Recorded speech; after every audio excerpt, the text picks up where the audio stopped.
Today we're going to be having a look at this and this. It's a fibre optic Christmas tree. It's faulty. We're going to have a look at it, see if we can get it working and possibly do some upgrades to it.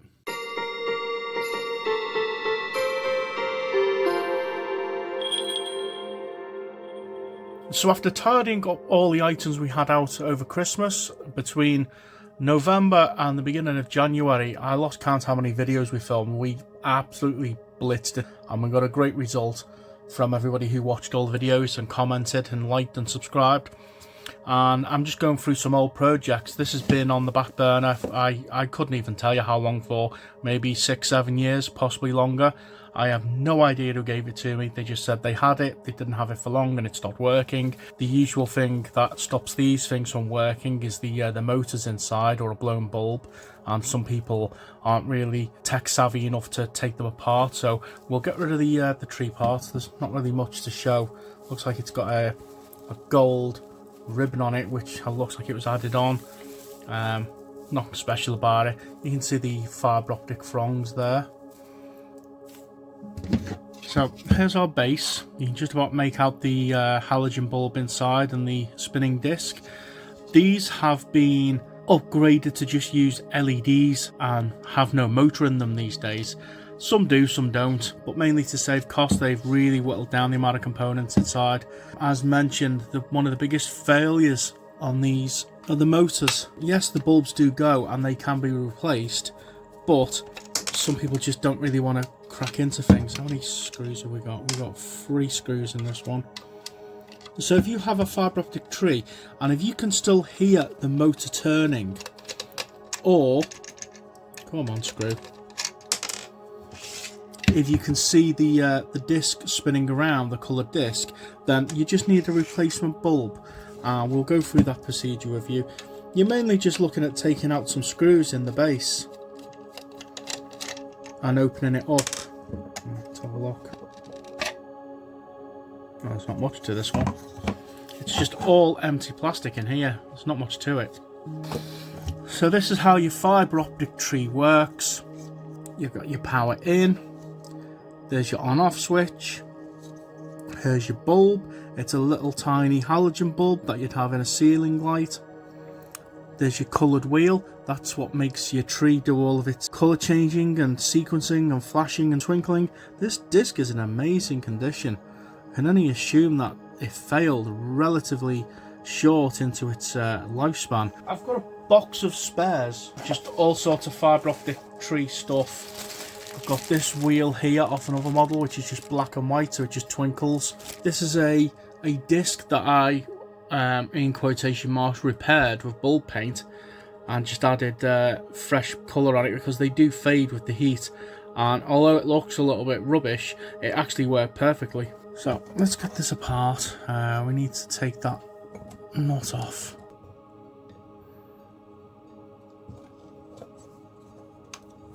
You don't need to do it much, just loosen it and you can do it by hand.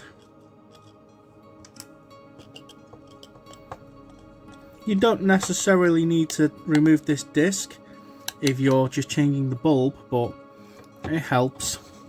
And the bulb is just held down with a couple of screws.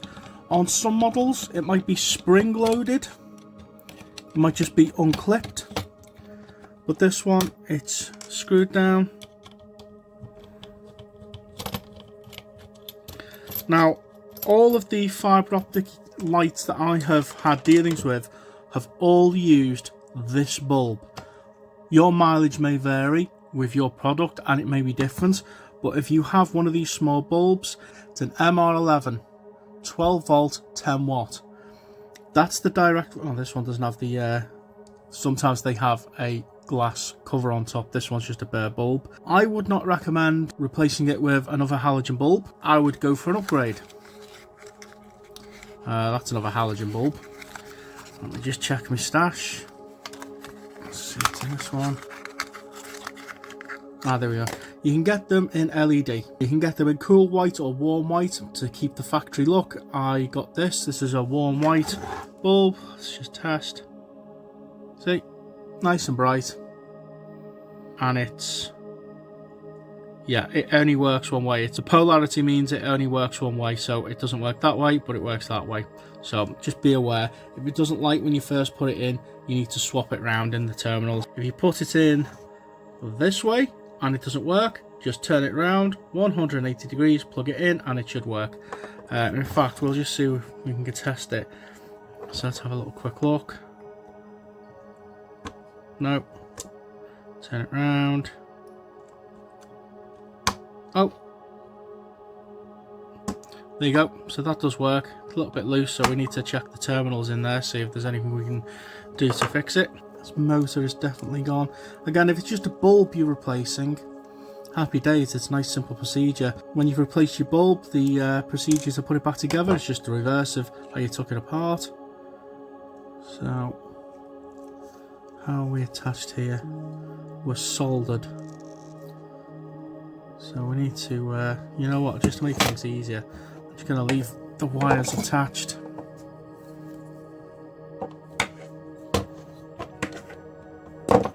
Just do that for now. Yeah, so this is definitely seized. These motors, I don't know if it's the heat.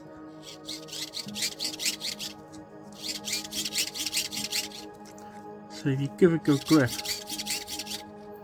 you can get it to go, but yeah, I don't know why they seize. I don't know if it's the heat from the bulbs or what. Can I get this spindle out of here? No. And it's all press fit. See if we can take it apart. Because if you can get a replacement motor, it doesn't necessarily mean that this shaft is going to be the same size as well.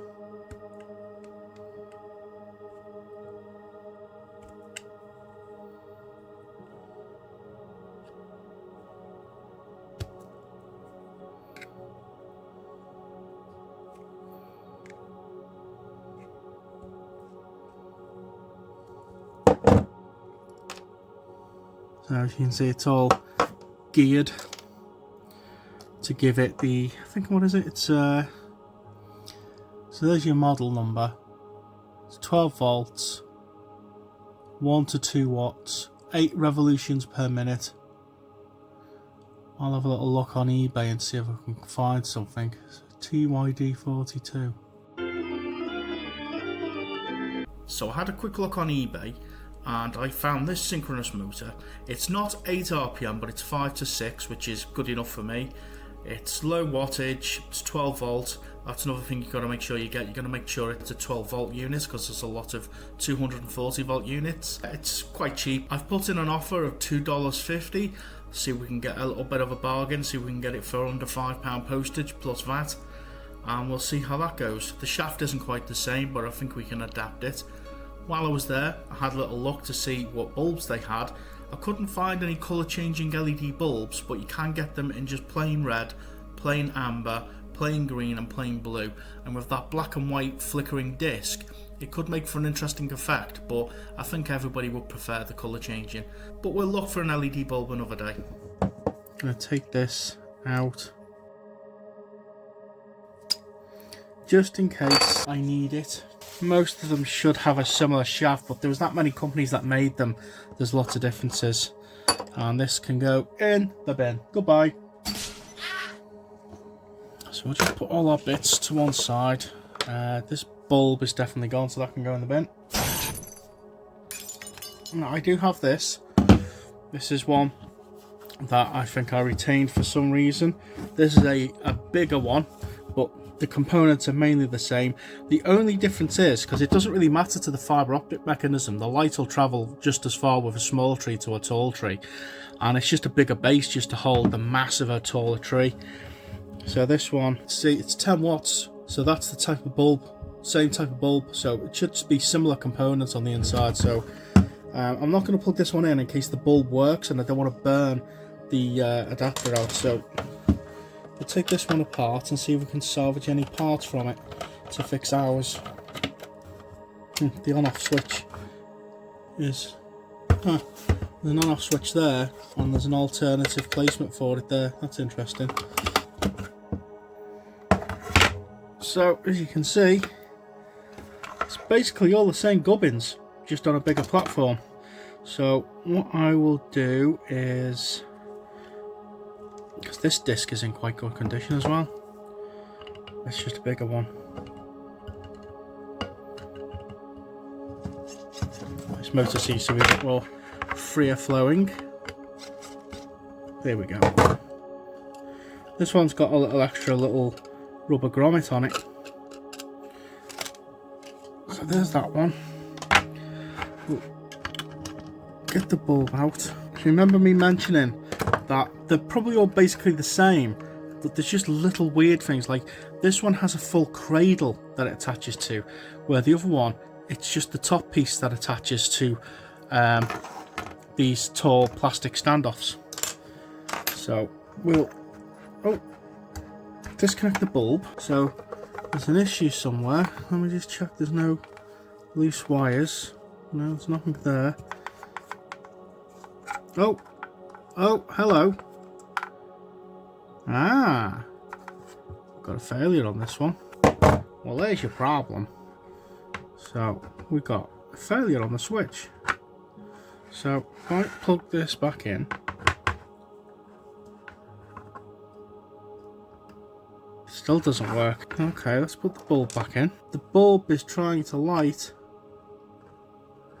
as you can see, but there's obviously some kind of a problem within the motor. So yeah, another failure. This one's 5 to 6 revolutions a minute.